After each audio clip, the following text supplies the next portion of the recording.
Welcome to Cheater Confessions. Let's get started with today's story. The bistro was Tina's choice. She said she wanted to talk, and I knew before she sat down that this wasn't a conversation. It was a statement.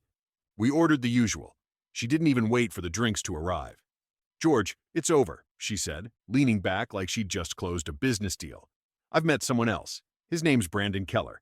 He's incredible, ambitious, fun, everything I've been missing." I kept my eyes on her. Okay. That single word seemed to annoy her. She was expecting more. "We're going to Paris next week," she continued, watching for a reaction. "First class. The works. Brandon's got this beautiful hotel booked near the Eiffel Tower. We'll see the city, take in the culture. It's the start of something real."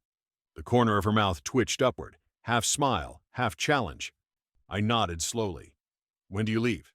"Friday evening. Direct flight. 7:45. Air France." She sipped her wine like it was a toast to her own new life. "It'll be a new chapter." I cut into my steak, still warm. "Sounds like it." She seemed thrown off by my calm. "George, I'm telling you because I want you to understand. This isn't about hurting you. We've just outgrown each other." I didn't bother correcting her. I already knew Brandon Keller's name, not from Tina's lips, but from the vendor list at my company. He was an external consultant running a small pilot project with us.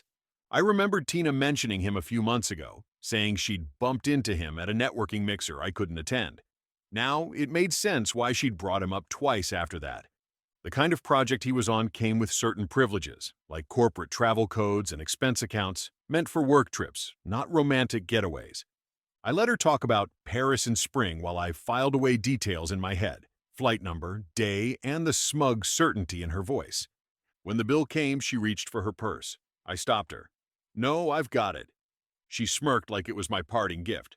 As we walked out, she kissed my cheek and said, "Goodbye, George." I just smiled faintly and replied, "Enjoy your flight." She thought I meant the plane ride. I didn't. I got home before Tina. She'd gone to stay at a friend's place, until the trip, which suited me fine. The apartment felt cleaner without her presence. I went straight to my home office and pulled up our company's vendor management portal. Brandon Keller's profile was still active. His firm was on a 3-month pilot with us, providing strategic growth analysis. In reality, he was a smooth talker with a flashy LinkedIn and very little substance. I opened our corporate travel dashboard. There it was, his name, and next to it, a companion traveler listed as T. Morgan. 2 first-class tickets to Paris, booked through our negotiated rate. Payment method, a preloaded virtual corporate card tied to the pilot. Those cards had limits and restrictions, but clearly, Brandon had figured out how to bypass them. The hotel booking popped up next. Prepaid, non-refundable, 7 nights at a 5-star property on the left bank. Charges well outside the scope of the pilot agreement. I took screenshots of everything, timestamps, booking IDs, and payment methods. I saved them to both my encrypted drive and a flash drive I kept in my desk. Then I set an alert on the account. Any new transaction over $100 would ping my phone. I also queued up the suspend vendor command in the portal. It would cut his access to our systems, deactivate the payment card, and notify our travel desk to block further bookings. The timing was critical. If I pulled the trigger too early, they'd have time to adjust. Too late, and they'd have already enjoyed half the trip on my company's dime. I needed them over the Atlantic, committed, with no easy way to back out. Before shutting down for the night, I drafted 2 emails, one to Zara, our CFO, and one to Jenna in HR. Both were concise, just enough to flag vendor misuse of company travel privileges. Full report Monday. I sat back in my chair and looked at the clock. Less than 4 days until Wheels Up. I didn't feel angry, I felt focused. Friday evening, I was at my desk at home. The flight tracker open in one window, my company's vendor portal in another. The Air France icon blinked, boarding. I poured a coffee and waited. At 7:52 p.m., the status changed to departed. By 8:10, they were climbing over the Atlantic, locked into their course for the next 7 hours. Time to move. First, I clicked Suspend Vendor in the portal. Brandon's access to our systems vanished instantly. The virtual corporate card tied to his profile went dark, flagged for fraudulent use. Next, I sent a single email to Brandon's work address. Subject: Immediate termination of engagement. Brandon. Due to confirmed misuse of company travel privileges and breach of contract terms, Your firm's pilot engagement is terminated, effective immediately. All pending and future payments are frozen. Expect a formal demand for restitution. George Whitman, VP Strategy. I CC'd Zara and Jenna, so there'd be no questions later. Then I called the travel desk. Block all active reservations tied to vendor Keller and Associates. Dispute charges for non-work-related travel. Yes, include the Paris booking. By the time I hung up, the hotel reservation was marked canceled, payment declined.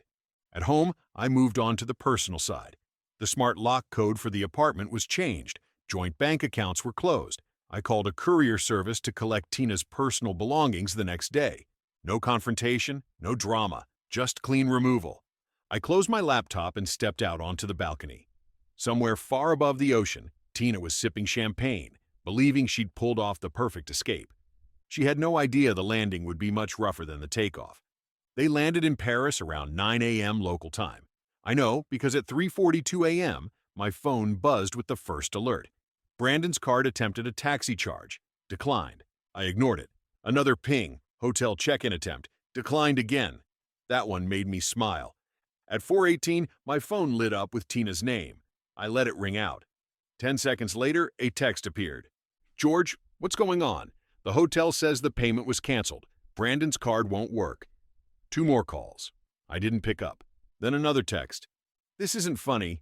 We're standing in the lobby with our bags. The concierge is saying we have to leave. I gave it a few minutes, then answered the 4th call. Her voice was sharp, urgent. George, did you do this? Brandon says... I cut her off. This sounds like a problem between you and Brandon. Don't play games with me. Enjoy Paris, I said and hung up. I blocked her number before she could call back. By the time the sun came up over my city, the alerts had stopped. Either they'd found a cheaper place or run out of cards to try. I pictured them dragging suitcases, looking for a room they could actually afford. Around noon, a new name popped up on my phone. Laura, one of Tina's friends. The message was long, moralizing, and not worth finishing. I blocked her too. There was nothing left to say. I'd set the boundary and made my point without raising my voice. Now, I just had to deal with the corporate side. Monday morning, I was in the office early. I wanted this cleaned up before it turned into a week-long distraction. Zara, our CFO, arrived just after 8. I caught her outside her office. Got a minute? I asked. Yes, of course, she said, unlocking her door. I laid it out in order. How Brandon had used the corporate travel rate and virtual card for a personal Paris trip, with Tina as his guest. I slid the printed screenshots across her desk. Flight booking, hotel confirmation, timestamps, payment logs. Zara quickly grasped the scope of the misuse. Nearly $19,000 in first-class flights and a prepaid luxury hotel, all charged to the company.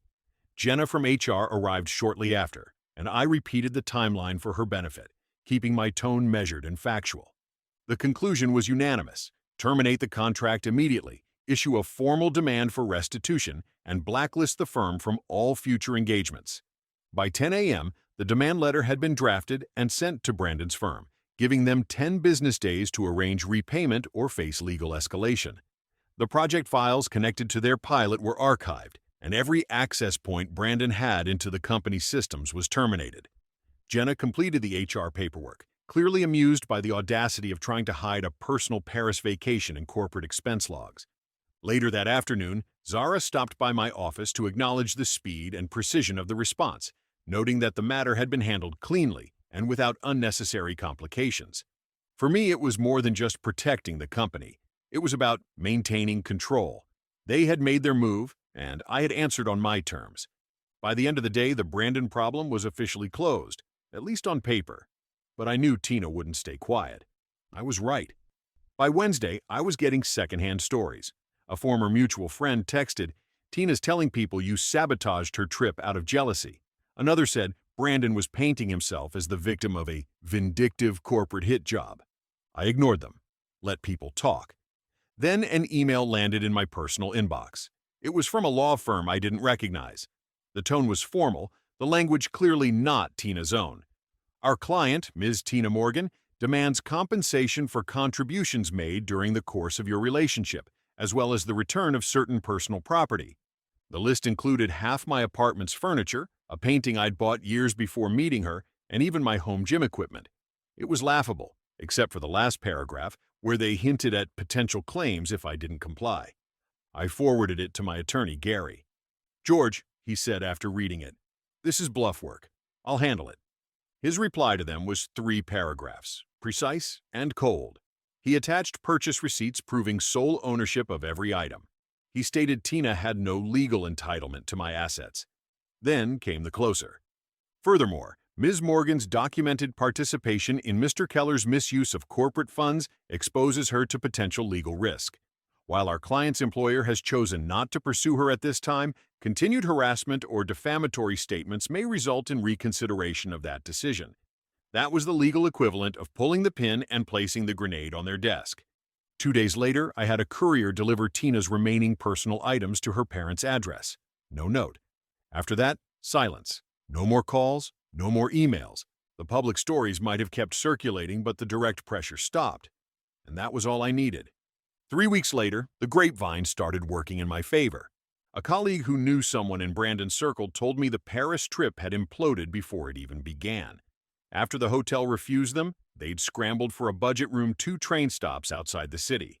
Brandon had tried to impress Tina with local experiences, which apparently meant cheap cafes and long walks to avoid metro fares. They lasted 4 nights before flying back in economy. By the time they landed, Brandon's firm had received our formal demand letter.